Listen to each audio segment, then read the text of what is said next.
আগে তো বলেননি, আমি বলেই ফেলেছি যখন আর কি করার, যাক এটা তো আর হাদিস করার কিছু না বলছে। আসসালামু আলাইকুম।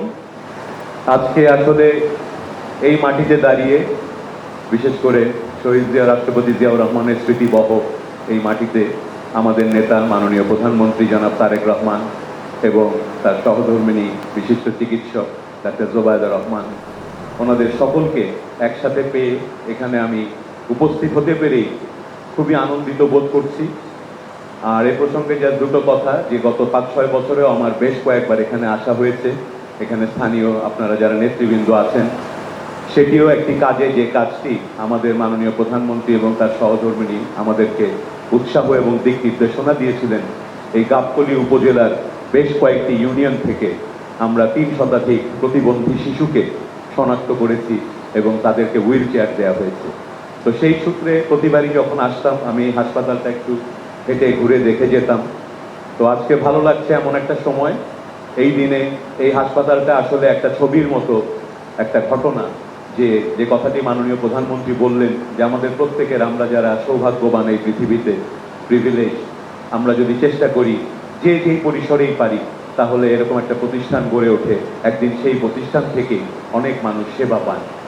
আর ব্যক্তিগতভাবে আমাকে মাননীয় প্রধানমন্ত্রী যে দায়িত্ব দিয়েছেন স্বাস্থ্য মন্ত্রণালয়ের প্রতিমন্ত্রী হিসেবে, সেই অবস্থান থেকে দাঁড়িয়ে এইটুকু বলতে চাই যে আমরা অবশ্যই দেখতে চাইব এই হাসপাতালটি, জিয়াউর রহমান গ্রাম হাসপাতাল এই নামেই আরো সুন্দর, সুগঠিত এবং বৃহৎ পরিসরে গড়ে উঠুক।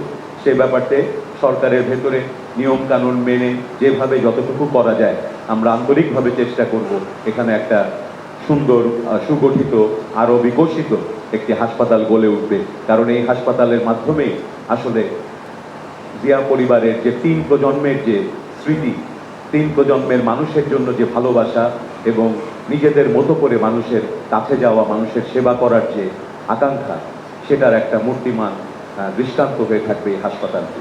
আপনাদের সবাইকে শুভেচ্ছা, ধন্যবাদ মাননীয় প্রধানমন্ত্রীকে আমাকে দুটো কথা বলার সুযোগ দেওয়ার জন্য।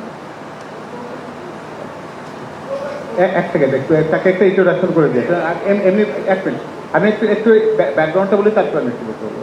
আমি যদিও জানি যে মাননীয় প্রধানমন্ত্রী বক্তব্য দেওয়ার পরে যে কোনো বক্তব্যের ধৃষ্টতার সমতুল্য, কিন্তু একটু দায় আছে বলে আমি কথাটা বলছি। এখানে একটি পুস্তিকার প্রতি আমি আপনাদের দৃষ্টি আকর্ষণ করছি। এখানে যারা আছে তারা সবাই এটিকে চিনি আমরা, হৃদরোগ প্রতিরোধে সহায়ক পুস্তিকা। এটির প্রণেতা হচ্ছেন আমাদের এই গ্রামের পুত্রবধূ ডাক্তার জুবাইদা রহমান। আমরা এই বাংলাদেশ জাতীয়তাবাদী দল তার 31 দফা যে রাষ্ট্র কাঠামো মেরামতের যে পরিকল্পনার কথা বলেছে, সেখানে খুবই গুরুত্বের সাথে একটি কথা বলা হয়েছে যে প্রতিরোধমূলক চিকিৎসা ব্যবস্থাকে গুরুত্ব দিতে হবে। কারণ আমরা জানি যে হৃদরোগ চিকিৎসা অত্যন্ত ব্যয়বহুল এবং কিছু নিয়মকানুন মানলেই কিন্তু হৃদরোগ থেকে মুক্ত থাকার সুযোগ।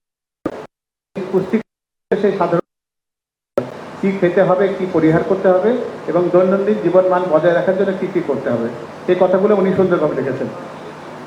এক সেকেন্ড। এবং সে কারণে আমি মনে করছি যে ভবিষ্যতে আমরা আরো অথবা অন্যান্য অসুস্থতার জন্য তৈরি করা যায় সেটাকে কাজে লাগানো। আমাদের কাছে একটা স্বনির্বন্ধ অনুরোধ মাননীয় প্রধানমন্ত্রীর কাছে রইল, এই অঞ্চলটি শুধুমাত্র এই গাবতলী ইউনিয়ন থানারই একটা প্রত্যন্ত জায়গা না, এখান থেকে ধুনট এবং সাহায্য সেবা নিয়ে থাকে। ফলে একটা অনুরোধ রইল যে এখানে একটি বৃহত্তর সরকারি হাসপাতাল তৈরি করা এবং এই হাসপাতালকে একটি সেবামূলক হাসপাতাল হিসেবে গড়ে তোলার জন্য এই সর্বোচ্চ সহযোগিতা স্বাস্থ্য মন্ত্রণালয়ের পক্ষ থেকে আমরা পাবো, এই প্রত্যাশা রাখছি। এবং আমি আমাদের গ্রামের পুত্রবধূ ডাক্তার জুবাইদা রহমানকে জাস্ট 2 মিনিটে একটু কথা বলার জন্য